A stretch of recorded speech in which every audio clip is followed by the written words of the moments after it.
ಎಲ್ಲರಿಗೂ ನಮಸ್ಕಾರ. Learn with Chetan YouTube ಚಾನಲ್ಗೆ ನಿಮ್ಮೆಲ್ಲರಿಗೂ ಆಧಾರದ ಸುಸ್ವಾಗತ. ಇಂದಿನ ದಿನ ನಾವು 10ನೇ ತರಗತಿಯ ಸಮಾಜ ವಿಜ್ಞಾನ ವಿಷಯದ ಅತ್ಯಂತ ಪ್ರಮುಖ ಪ್ರಶ್ನೆಗಳ ಒಂದು ವಿಡಿಯೋವನ್ನು ತೆಗೆದುಕೊಂಡು ಬಂದಿದ್ದೇವೆ.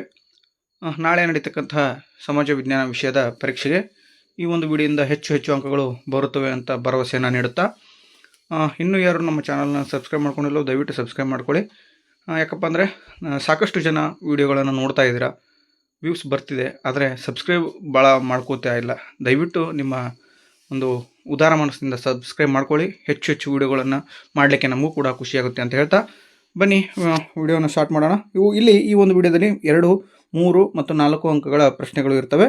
ಸೊ ಸಾಕಷ್ಟು ಬೇರೆ ರೀತಿ ಪ್ರಶ್ನೆಗಳನ್ನು ಕೇಳಿದರೂ ಕೂಡ ಉತ್ತರಗಳನ್ನು ಯಾವ ರೀತಿ ಬರೀಬೇಕು ಅನ್ನೋದನ್ನು, ಒಂದೇ ಉತ್ತರವನ್ನು ಎಲ್ಲ ಪ್ರಶ್ನೆಗಳಿಗೂ ಒಂದೇ ರೀತಿ ಉತ್ತರವನ್ನು ಬರೆಯೋದು ಹೇಗೆ ಅನ್ನೋದು ಈ ಒಂದು ವಿಡಿಯೋದಲ್ಲಿ ತಿಳ್ಕೊಳ್ಳೋಣ ಅಂತ ಹೇಳ್ತಾ ನೋಡಿ. ಇಲ್ಲಿ ಮೊದಲೇ ಪ್ರಶ್ನೆ ಇದೆ, ಬ್ಯಾಂಕ್ ಖಾತೆ ತೆಗೆಯುವುದರಿಂದ ಆಗುವ ಅನುಕೂಲಗಳು, ಲಾಭಗಳು, ಉಪಯೋಗಗಳೇನು ಅಂತ ಕೇಳಿದ್ರು. ಅದೇ ಪ್ರಶ್ನೆ. ಬ್ಯಾಂಕಿನ ವ್ಯವಹಾರಕ್ಕೆ ಸಂಬಂಧಿಸಿದಂತೆ ಗಮನಿಸಬಹುದಾದ ಗುಣಲಕ್ಷಣಗಳನ್ನು ತಿಳಿಸಿ. ಬ್ಯಾಂಕು ನಿರ್ವಹಿಸುವ ಕಾರ್ಯಗಳಾವು, ಬ್ಯಾಂಕ್ ಸಲ್ಲಿಸುವ ಸೇವೆಗಳಾವು. ಇಷ್ಟೆಲ್ಲ ಪ್ರಶ್ನೆಗೂ ಕೂಡ ಉತ್ತರ ಯಾವುದಪ್ಪ ಅಂದರೆ ಇದೇ ಒಂದೇ ಉತ್ತರವನ್ನು ನಾವು ಬರೀಬೇಕಾಗ್ತದೆ. ನೀವು ಯಾವುದಪ್ಪ ಅದು? ಹಣದ ಭದ್ರತೆಯನ್ನು ಕಾಪಾಡುತ್ತದೆ, ಹಣದ ಪಾವತಿ, ಹಣದ ವಸೂಲು, ಭದ್ರತಾ ಕಪಾಟ ಸೌಲಭ್ಯವನ್ನು ಒದಗಿಸೋದು, ಲಾಭ ಮತ್ತು ಸೇವಾ ಭಾವನೆ, ಹಣದ ವಹಿವಾಟು, ಸಾಲ ಕೊಡುವುದು, ಠೇವಣಿ ಅಂಗೀಕಾರ, ಹೆಸರಿನ ಗುರುತು, ಭರವಸೆಯ ಸೇವೆಗಳು. ಈ ಎಲ್ಲ ಅಂಶಗಳು, ಈ ಎಲ್ಲ ಪ್ರಶ್ನೆಗಳಿಗೂ ಕೂಡ ಇದೇ ಉತ್ತರವನ್ನು ಬರೀಬೇಕಾಗ್ತದೆ. ಇನ್ನು 2ನೇ ಪ್ರಶ್ನೆ ನೋಡಿ, ಮಹಿಳೆಯರ ಅಥವಾ ಸ್ತ್ರೀಯ ಸ್ಥಾನಮಾನವನ್ನು ಉತ್ತಮಪಡಿಸಲು ಕೈಗೊಂಡಿರುವ ಕ್ರಮಗಳೇನು, ನಿಮ್ಮ ಸಲಹೆಗಳೇನು ಅಂತ ಕೇಳಿದ್ರು. ಅದೇ ಭಾರತದಲ್ಲಿ ಮಹಿಳೆಯರ ಸ್ಥಾನಮಾನವು ಹಿಂದೆಂದಿಗಿಂತ ಉತ್ತಮವಾಗುತ್ತಿದೆ, ದೃಢೀಕರಿಸಿ. ಭಾರತದಲ್ಲಿ ಲಿಂಗ ತಾರತಮ್ಯವನ್ನು ಹೋಗಲಾಡಿಸಲು ಕೈಗೊಂಡಿರುವ ಕ್ರಮಗಳಾವು. ಮಹಿಳಾ ಸ್ವಸಹಾಯ ಸಂಘಗಳು ಮಹಿಳೆಯರನ್ನು ಆರ್ಥಿಕವಾಗಿ ಸ್ವಾವಲಂಬಿಯಾಗಿ ಮಾಡುವಲ್ಲಿ ಪ್ರಮುಖ ಪಾತ್ರ ವಹಿಸುತ್ತವೆ, ಸಮರ್ಥಿಸಿ.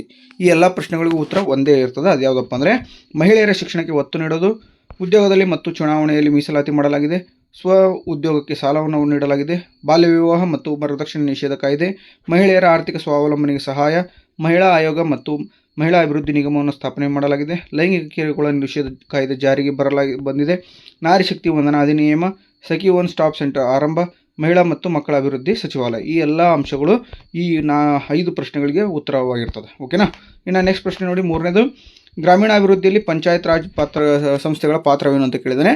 ನೆಕ್ಸ್ಟು, ಗ್ರಾಮೀಣ ಅಭಿವೃದ್ಧಿಯ ಮಹತ್ವ, ಗ್ರಾಮೀಣ ಜನರು ನಗರಗಳಿಗೆ ವಲಸೆ ಹೋಗುವುದನ್ನು ತಪ್ಪಿಸಬಹುದಾಗಿದೆ ಹೇಗೆ, ಭಾರತವನ್ನು ಸಬಲೀಕರಣಗೊಳಿಸಲು ಗ್ರಾಮೀಣ ಅಭಿವೃದ್ಧಿಯ ಅವಶ್ಯಕ ಏಕೆ. ಈ 4 ಪ್ರಶ್ನೆಗಳಿಗೆ ಉತ್ತರ ಒಂದೇ ಆಗಿರ್ತದೆ.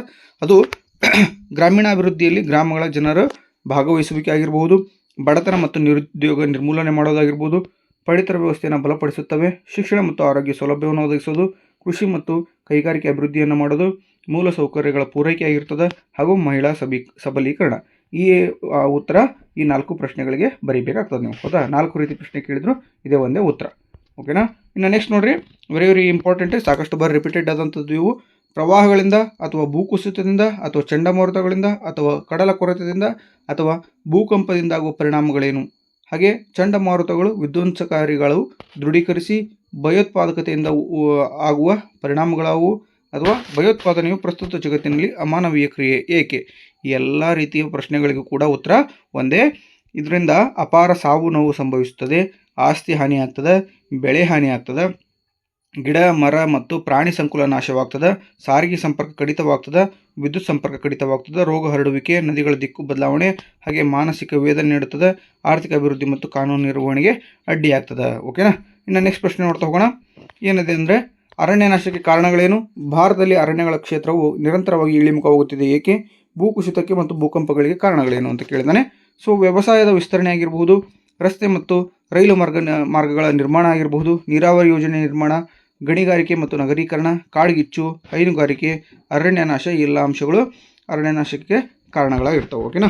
ಇನ್ನು ನೆಕ್ಸ್ಟ್ ಪ್ರಶ್ನೆ, 6ನೇ ಪ್ರಶ್ನೆ ನೋಡಿ, ಭೂಕಂಪಗಳಿಂದಾಗುವ ಪರಿಣಾಮಗಳನ್ನು ಮಿತಗೊಳಿಸುವುದಕ್ಕೆ ಕೈಗೊಳ್ಳಬಹುದಾದ ಮುನ್ನೆಚ್ಚರಿಕೆ ಕ್ರಮಗಳನ್ನು ತಿಳಿಸಿ.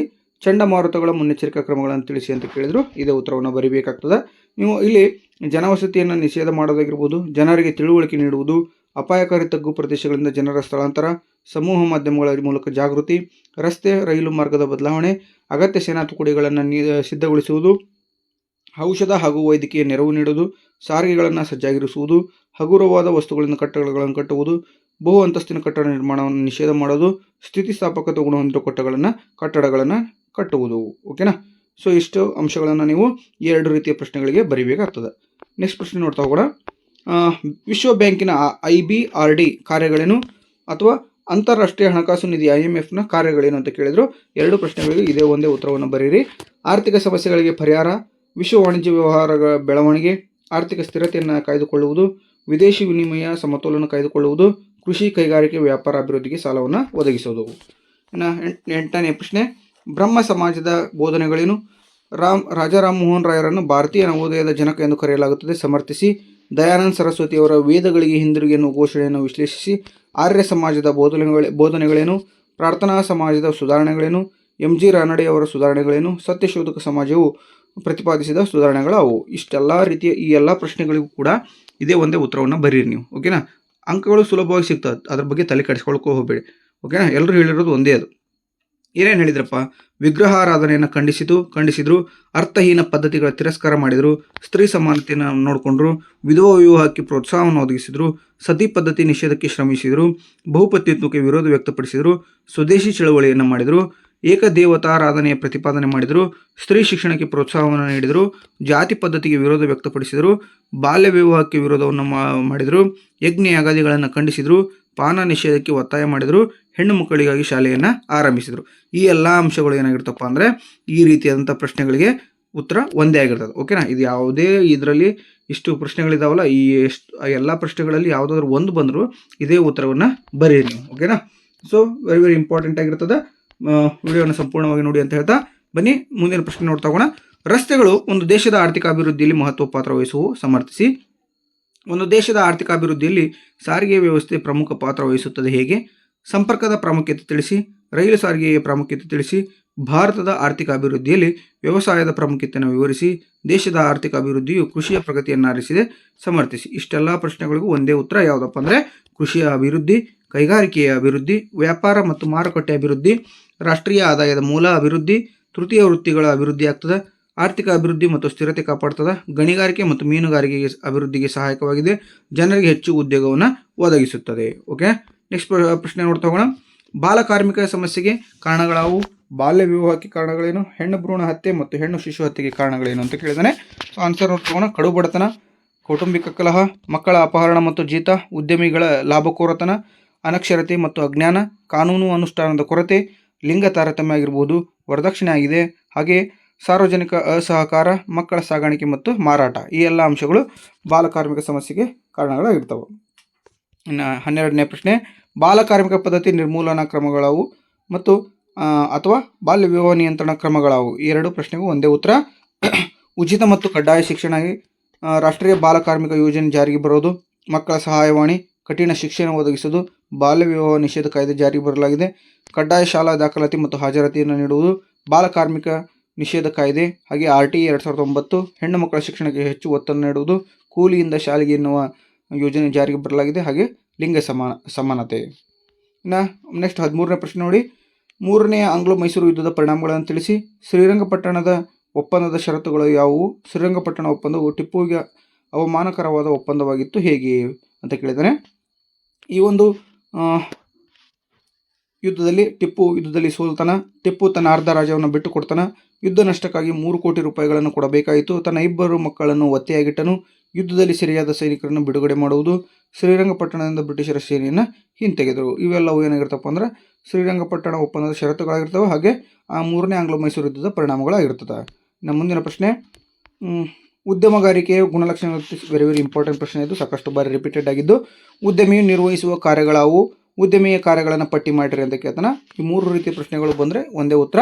ಸೃಜನಾತ್ಮಕ ಮತ್ತು ಕ್ರಿಯಾತ್ಮಕವಾಗಿರುವುದು, ಉತ್ಪಾದನಾಂಗಗಳ ಸಂಯೋಜನೆ ಮಾಡುವುದು, ಹೊಸ ವಿಧಾನಗಳನ್ನು ರೂಢಿಗೆ ತರುವುದು, ನಿರ್ಧಾರವನ್ನು ಕೈಗೊಳ್ಳುವುದು, ನಷ್ಟಭರಿತಕ್ಕೆ ಸಿದ್ಧವಾಗಿರುವುದು, ಸಮಸ್ಯೆ ಪರಿಹಾರ ಮಾಡುವುದು, ತಂಡ ಕಟ್ಟುವುದು, ಹಾಗೆ ಮಾರ್ಗದರ್ಶನ ನೀಡುವುದು. ನೆಕ್ಸ್ಟ್ ಪ್ರಶ್ನೆ ನೋಡ್ತಾ ಹೋಗೋಣ.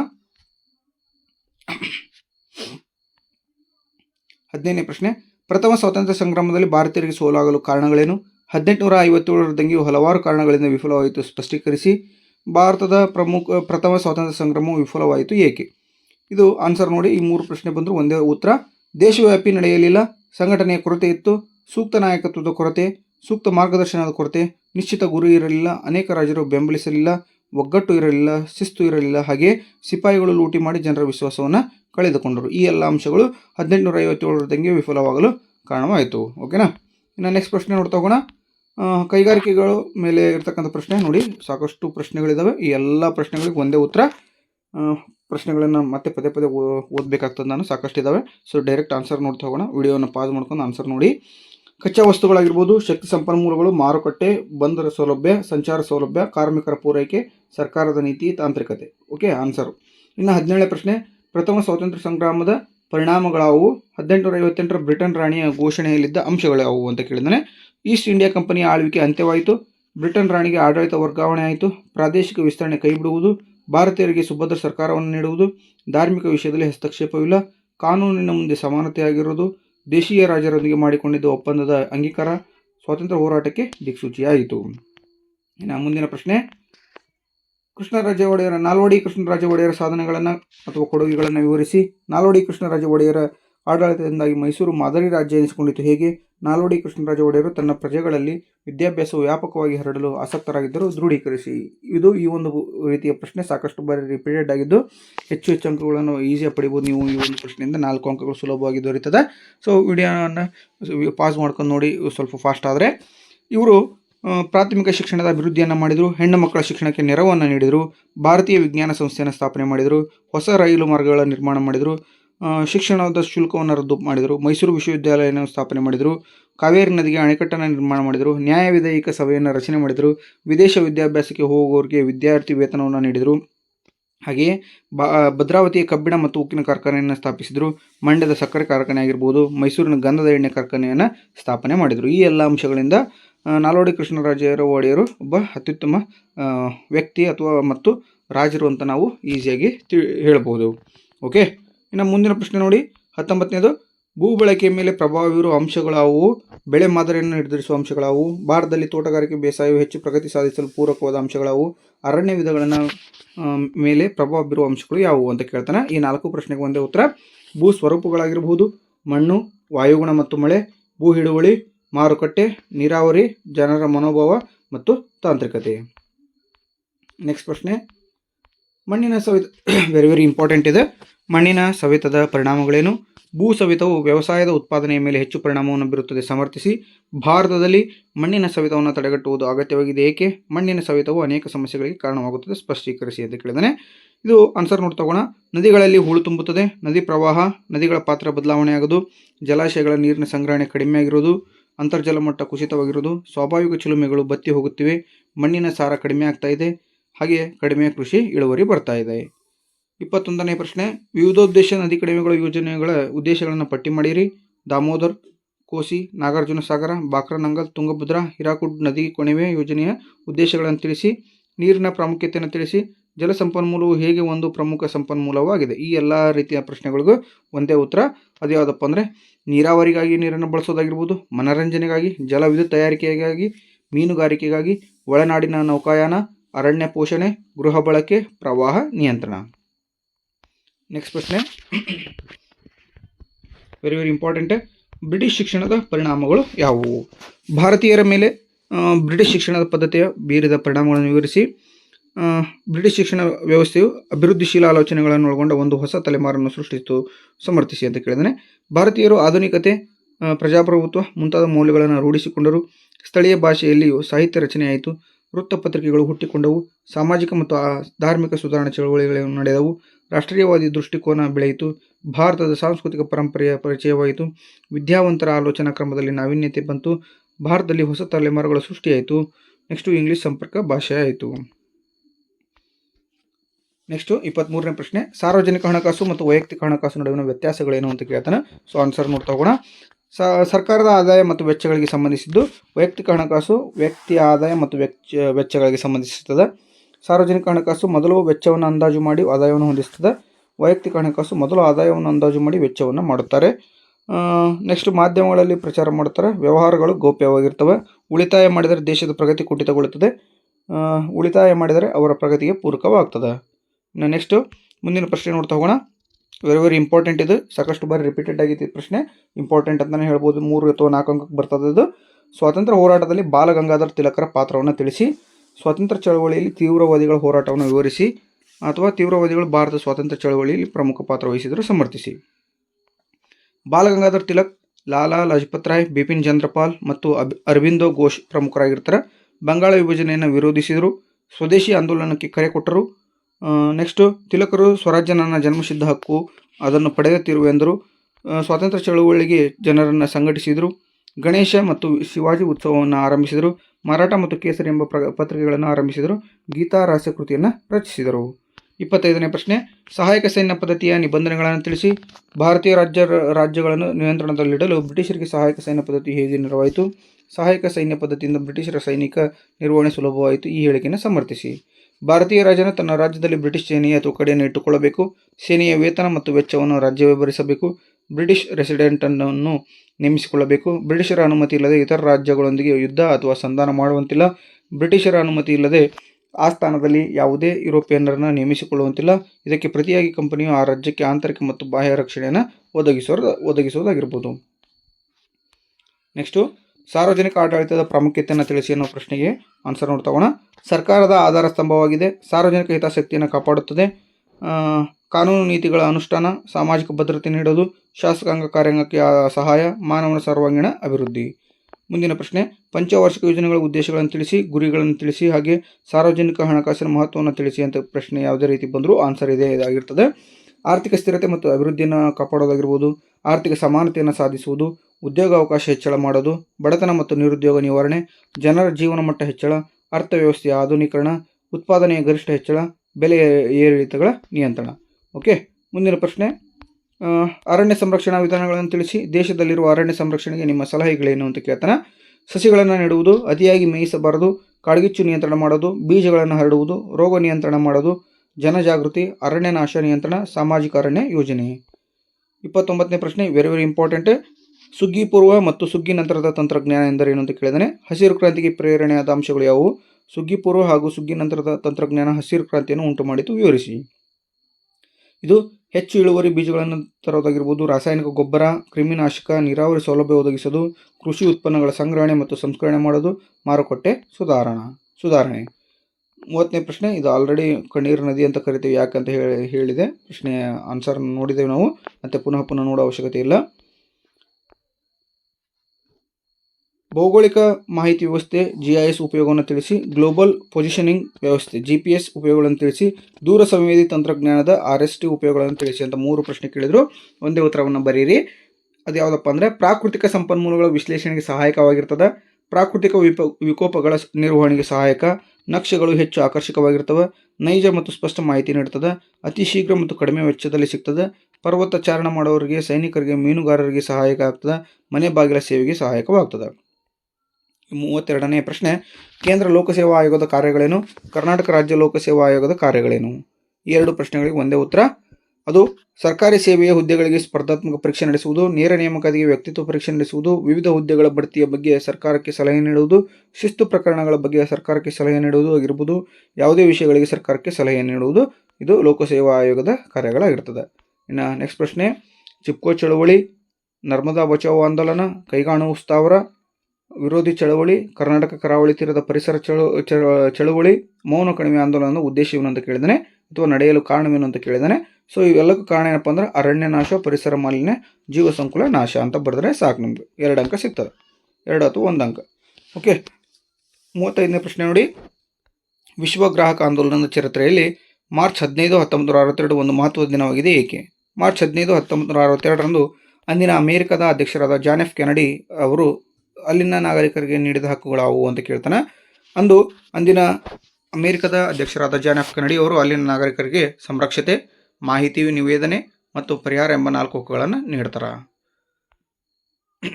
36ನೇ ಪ್ರಶ್ನೆ, ಗ್ರಾಹಕ ಸಂರಕ್ಷಣಾ ಕಾಯ್ದೆಯು ಗ್ರಾಹಕರ ಹಿತರಕ್ಷಣೆಯನ್ನು ಮಾಡುತ್ತದೆ, ಸ್ಪಷ್ಟೀಕರಿಸಿ, ಮತ್ತು ಗ್ರಾಹಕರ ಹಕ್ಕುಗಳನ್ನು ಪಟ್ಟಿ ಮಾಡಿ ಅಂತ ಕೇಳಿದಾನೆ. ಮಾಹಿತಿ ಪಡೆಯುವ ಹಕ್ಕು, ಗ್ರಾಹಕ ಶಿಕ್ಷಣದ ಹಕ್ಕು, ವಸ್ತುಗಳ ಆಯ್ಕೆ ಮತ್ತು ಆಲಿಸುವ ಹಕ್ಕು, ಪರಿಹಾರ ಕೇಳುವ ಹಕ್ಕು, ವಂಚನೆ ವಿರುದ್ಧದ ಹಕ್ಕು. 37ನೇ ಪ್ರಶ್ನೆ, ಮ್ಯಾಂಗನೀಸ್ ಅದರಿನ ಉಪಯೋಗವನ್ನು ತಿಳಿಸಿ. ಅಬ್ರಕದ ಉಪಯೋಗಗಳೇನು ಅಂತ ಕೇಳ್ತಾನೆ. 2 ಪ್ರಶ್ನೆಗಳಿಗೆ ಒಂದೇ ಉತ್ತರ. ಇವುಗಳನ್ನು ವಿದ್ಯುತ್ ಉಪಕರಣಗಳ ತಯಾರಿಕೆಯಲ್ಲಿ ಬಳಸ್ತಾರೆ, ರಾಸಾಯನಿಕ ಕೈಗಾರಿಕೆಗಳಲ್ಲಿ ಉಪಯೋಗವಾಗ್ತವೆ, ಗಾಜು ತಯಾರಿಕೆಯಲ್ಲಿ ಬಳಸ್ತಾರೆ, ವಾರ್ನಿಷ್ ತಯಾರಿಕೆಯಲ್ಲಿ ಬಳಸ್ತಾರೆ. ಇನ್ನು ಮುಂದಿನ ಪ್ರಶ್ನೆ, ಮಣ್ಣಿನ ಸಂರಕ್ಷಣಾ ವಿಧಾನಗಳನ್ನು ಪಟ್ಟಿ ಮಾಡಿ ಅಥವಾ ಮಣ್ಣಿನ ಸಂರಕ್ಷಣೆಗೆ ನಿಮ್ಮ ಸಲಹೆಗಳೇನು, ಮಣ್ಣಿನ ಸವೆತವನ್ನು ತಡೆಗಟ್ಟುವ ವಿಧಾನಗಳು ಯಾವುವು, ಇತ್ತೀಚಿನ ದಿನಗಳಲ್ಲಿ ಮಣ್ಣಿನ ಸವೆತವನ್ನು ನಾವು ಹೇಗೆ ತಡೆಗಟ್ಟಬಹುದು, ಈ ಎಲ್ಲ ಪ್ರಶ್ನೆಗಳಿಗೆ ಒಂದೇ ಉತ್ತರವನ್ನು ಬರೆಯಿರಿ. ಇಳಿಜಾರಿಗೆ ಅಡ್ಡಲಾಗಿ ಉಳುಮೆ ಮಾಡುವುದಾಗಿರ್ಬೋದು, ಅರಣ್ಯವನ್ನು ಬೆಳೆಸುವುದು, ಅತಿಯಾಗಿ ಮೇಯಿಸಬಾರದು, ಅಡ್ಡ ಬದುಗಳ ನಿರ್ಮಾಣ ಮಾಡಬೇಕು, ನೀರಿನ ಯೋಜಿತ ಬಳಕೆಯನ್ನು ಮಾಡಬೇಕು, ಚೆಕ್ ಡ್ಯಾಮ್ಗಳ ನಿರ್ಮಾಣ ಮಾಡೋದು, ಅರಣ್ಯ ನಾಶವನ್ನು ತಡೆಗಟ್ಟುವುದು, ಸಮೋನ್ನತಿ ಬೇಸಾಯವನ್ನು ಮಾಡೋದು. ನೆಕ್ಸ್ಟು 39ನೇ ಪ್ರಶ್ನೆ, ಕಾಮನ್ವೆಲ್ತ್ ರಾಷ್ಟ್ರಗಳ ಸಂಘದ ಅಥವಾ ಸಾರ್ಕ್ನ ಅಥವಾ ಆಸಿಯಾನ್ ಅಥವಾ ಏಷ್ಯನ್ ಉದ್ದೇಶಗಳೇನು ಅಂತ ಕೇಳ್ತಾನೆ. ಸೊ ಈ 3 ರೀತಿಯ ಪ್ರಶ್ನೆಗೆ ಒಂದೇ ಉತ್ತರ. ಅದು ವಿಜ್ಞಾನ ಮತ್ತು ತಂತ್ರಜ್ಞಾನದ ಬೆಳವಣಿಗೆಗೆ ಸಹಕಾರಿಯಾಗಿದೆ, ಆರ್ಥಿಕ ಮತ್ತು ಸಾಮಾಜಿಕ ಪ್ರಗತಿ ಆಗ್ತವೆ, ಕಲೆ ಮತ್ತು ಸಂಸ್ಕೃತಿ ಬೆಳವಣಿಗೆ ಆಗ್ತದೆ, ಬಡತನ ನಿರ್ಮೂಲವಾಗ್ತದೆ, ಸ್ವಾತಂತ್ರ್ಯ ಸಂರಕ್ಷಣೆ ಆಗ್ತದೆ ಅಂತ ಬರೆದ್ರೆ ಮುಗಿದೋಯಿತು. ಇನ್ನು 40ನೇ ಪ್ರಶ್ನೆ, ಸಾಮಾಜಿಕ ಸ್ತರ ವಿನ್ಯಾಸದ ಲಕ್ಷಣಗಳನ್ನು ತಿಳಿಸಿ. ಇದು ಇಂಪಾರ್ಟೆಂಟ್ ಪ್ರಶ್ನೆ. ಇದು ಸಮಾಜವನ್ನು ಮೇಲು ಕೀಳು ಎಂದು ವಿಂಗಡಿಸುವುದು, ಕಾಲದಿಂದ ಕಾಲಕ್ಕೆ ಭಿನ್ನವಾಗಿರುತ್ತದೆ, ದೇಶದಿಂದ ದೇಶಕ್ಕೆ ಭಿನ್ನವಾಗಿರುತ್ತದೆ, ಎಲ್ಲ ಸಮಾಜಗಳಲ್ಲಿ ಕಂಡುಬರುತ್ತದೆ, ಸಮಾಜದಲ್ಲಿ ಅಸಮಾನತೆಯನ್ನು ಉಂಟು ಮಾಡ್ತದೆ. ಇನ್ನು ನೆಕ್ಸ್ಟ್ ಪ್ರಶ್ನೆ, ಸ್ವಾತಂತ್ರ್ಯ ಹೋರಾಟದಲ್ಲಿ ಅಮರ ಸುಳ್ಯ ಬಂಡಾಯವನ್ನು ವಿವರಿಸಿ, ಘಟ್ಟ ಪ್ರದೇಶ ಅಥವಾ ಕರಾವಳಿ ಭಾಗದ ಹೋರಾಟವನ್ನು ವಿವರಿಸಿ, ಬ್ರಿಟಿಷರ ವಿರುದ್ಧ ಹೋರಾಟದಲ್ಲಿ ಪುಟ್ಟಬಸಪ್ಪನ ಪಾತ್ರವನ್ನು ವಿವರಿಸಿ ಅಂತ ಕೇಳಿದರೆ ಇದು ಉತ್ತರವನ್ನು ಬರೆಯಿರಿ. ಇದು ಕರಾವಳಿ ಮತ್ತು ಕೊಡಗಿನಲ್ಲಿ ಕಂಡುಬಂದ ರೈತರ ಬಂಡಾಯವಾಗಿದೆ. ಸ್ವಾಮಿ ಅಪರಾಂಪರ ಕಲ್ಯಾಣ ಸ್ವಾಮಿ ಮತ್ತು ಪುಟ್ಟಬಸಪ್ಪ ಬಂಡಾಯವನ್ನು ಸಂಘಟಿಸಿದರು. ಸುಳ್ಯ, ಬೆಳ್ಳಾರೆ ಮತ್ತು ಪುತ್ತೂರು ಬಂಡಾಯದ ಕೇಂದ್ರ ಸ್ಥಾನಗಳಾದವು. ಪುಟ್ಟಬಸಪ್ಪ ಬಂಡುಕೋರರನ್ನು ಸಂಘಟಿಸಿ ಜನರನ್ನು ಸಂತೈಸಿದನು. ಬೆಳ್ಳಾರೆಯ ಸರ್ಕಾರಿ ಕಚೇರಿಯನ್ನು ವಶಪಡಿಸಿಕೊಳ್ಳಲಾಯಿತು. ಬಂಟ್ವಾಳದ ಜೈಲು ಮತ್ತು ಖಜಾನೆಗಳನ್ನು ಲೂಟಿ ಮಾಡಲಾಯಿತು. ಬ್ರಿಟಿಷರು ಕೊಡಗಿನ ಸ್ಥಳೀಯರ ಸಹಕಾರದಿಂದ ಪುಟ್ಟಬಸಪ್ಪ ಮತ್ತು ಆತನ ಸಹಚರರನ್ನು ಬಂಧಿಸಿ ಗಲ್ಲಿಗೇರಿಸಿದರು ಅಂತ ಬರೀಬೇಕಾಗ್ತದೆ. ಇನ್ನು 42ನೇ ಪ್ರಶ್ನೆ, ಹಿಮಾಲಯ ಪರ್ವತಗಳ ಮಹತ್ವವನ್ನು ತಿಳಿಸಿ. ಉತ್ತರ ಪರ್ವತಗಳು ಭಾರತದ ಜನಜೀವನದ ಮೇಲೆ ಅಪಾರ ಪ್ರಭಾವ ಬೀರುವ ಹೇಗೆ, ಪರ್ಯಾಯ ಪ್ರಸ್ಥಭೂಮಿ ಆರ್ಥಿಕವಾಗಿ ಹೆಚ್ಚು ಪ್ರಾಮುಖ್ಯತೆ ಪಡೆದಿದೆ, ಈ ಹೇಳಿಕೆಯನ್ನು ಸಮರ್ಥಿಸಿ. ಇವುಗಳಿಂದ ಮಳೆ ಸುರಿಸುತ್ತವೆ, ಅನೇಕ ನದಿಗಳ ಉಗಮ ಸ್ಥಾನವಾಗ್ತದೆ, ಖನಿಜಗಳ ಉಗ್ರಾಣ ಆಗಿದೆ, ಜಲವಿದ್ಯುತ್ ಉತ್ಪಾದನೆಗೆ ಸಹಾಯಕವಾಗಿವೆ, ನೆಡುತೋಪು ಬೆಳೆಗೆ ಸೂಕ್ತವಾಗಿರ್ತದೆ, ಭಾರತಕ್ಕೆ ರಕ್ಷಣೆಯನ್ನು ನೀಡಿದೆ, ಪ್ರವಾಸಿ ತಾಣವಾಗಿದೆ ಹಾಗೂ ಧಾರ್ಮಿಕ ಕೇಂದ್ರಗಳ ತಾಣವಾಗಿವೆ. 43ನೇ ಪ್ರಶ್ನೆ, ಮಳೆ ಕೊಯ್ಲು ಅಥವಾ ಮಳೆ ನೀರಿನ ಸಂಗ್ರಹಣೆ ಇಂದು ಕಡ್ಡಾಯವಾಗಿದೆ ಏಕೆ, ಮಳೆ ಕೊಯ್ಲಿನ ವಿಧಾನಗಳನ್ನು ತಿಳಿಸಿ, ಮಳೆ ಕೊಯ್ಲಿನ ಪ್ರಾಮುಖ್ಯತೆಯನ್ನು ತಿಳಿಸಿ.